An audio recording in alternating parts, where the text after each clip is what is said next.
par les Christ. Hi guys, bienvenue sur Consistency. J'espère que vous allez bien et que vous avez passé une excellente semaine. Alors le titre de notre article cette semaine c'est Repas pour ton âme. Alors c'est tiré de Ésaïe 49, verset 15, la version du second, qui dit: Une femme oublie-t-elle l'enfant qu'elle allait? N'a-t-elle pas pitié du fruit de ses entrailles?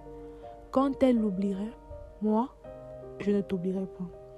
Il arrive dans la vie qu'on se sent rejeté de tous, pour une raison ou pour une autre. Mais Dieu te dit: mon enfant, moi je t'accepte tel que tu es, avec tes imperfections.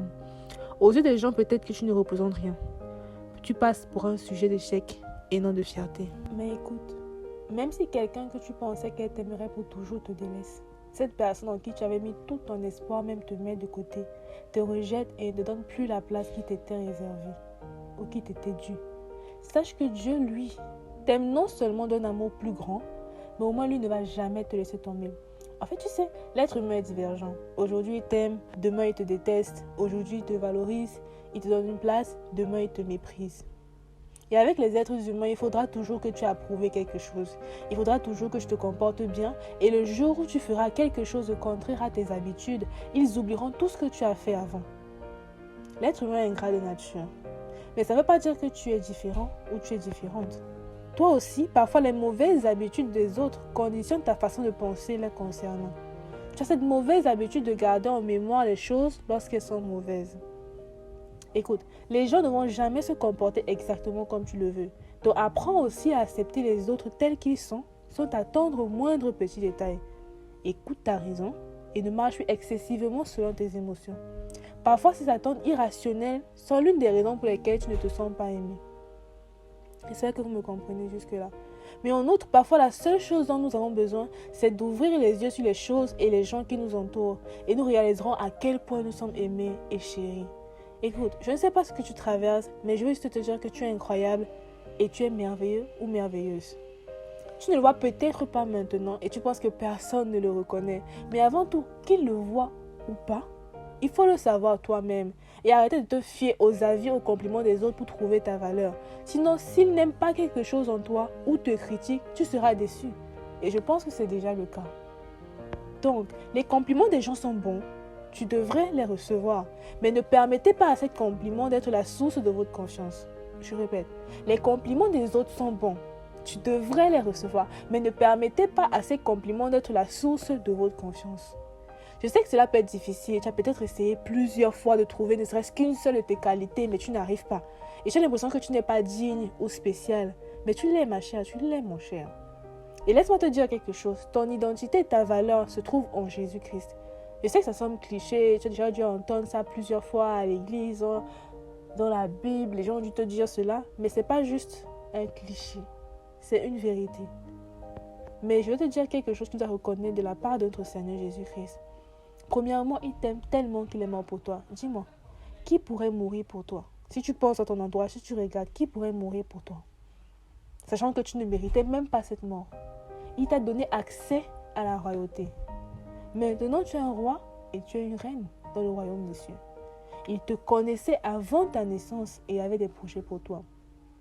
Donc, littéralement, il a pris son temps pour créer chaque cellule, je dis bien chaque cellule de ton corps. Il a pris son temps pour te concevoir. Est-ce que tu peux imaginer cela? Et tout en toi a été pensé et planifié. Il t'a conçu et il était heureux à la fin. Donc, comme on dit souvent que certaines personnes, je ne sais pas si vous avez des personnes dans ton entourage qui disent que je suis née le dimanche parce que c'était le jour où Dieu se reposait, il a pris son temps pour me fabriquer.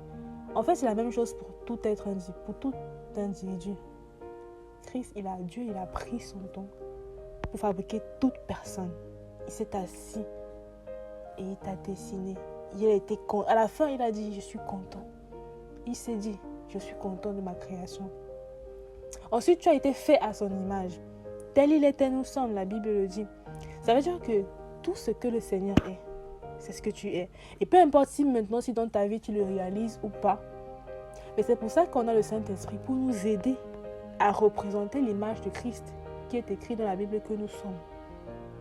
En fait, c'est incroyable. Je ne sais pas si vous comprenez exactement cela. Mais je peux continuer encore et encore et encore sur ce sujet. Mais regardez, il y a tellement de choses que vous devez découvrir et reconnaître sur vous. Et le processus sera difficile. Mais vous devez faire confiance au processus parce que ça en vaut la peine. Et laissez-moi même vous révéler un secret. Il y a au moins une personne autour de vous qui vous admire.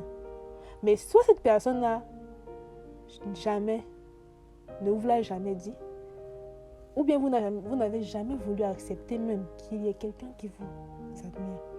Et quand vous commencerez à accepter enfin l'amour de Dieu dans votre cœur, c'est là que l'aventure commencera. Comment? Par le brisement des forteresses de votre esprit et la transformation du renouvellement de votre intelligence. Ce sera dur parce qu'à ce moment, vous devrez accepter que vous êtes brisé. Il y a ce toit brisé là qui doit venir à la réalisation. Et c'est à partir de ce toit que tu recommenceras à zéro. D'où le brisement des forteresses de votre esprit. Donc tout ce que vous avez eu à imaginer sur vous, tout ce qui a été façonné en vous, tous les mensonges que vous avez reçus, tout ce qui est en vous doit être brisé. Et un nouveau vous doit ressortir. Ce vous-là qui a été créé à l'image de vous. Ce vous-là que la Bible dit qu'il est parfait, justifié, glorifié en Christ. Qui est rempli d'amour, rempli de paix. C'est ce nouveau vous-là qui doit maintenant sortir. Mais rappelez-vous juste que tout ira bien. Et Dieu sera là à chaque phase de ce processus. Il ne vous laissera jamais seul. Il ne vous rejettera parce que ce sera peut-être la 50e fois que vous serez dans sa présence en train de pleurer. Il vous aime tellement et il veut vous tenir la main pour vous accompagner tout au long de ce processus. Je sais que tu peux le faire. Donc enfin, Dieu vous aime. Il y a des gens qui vous aiment. N'oubliez jamais cela. God loves you.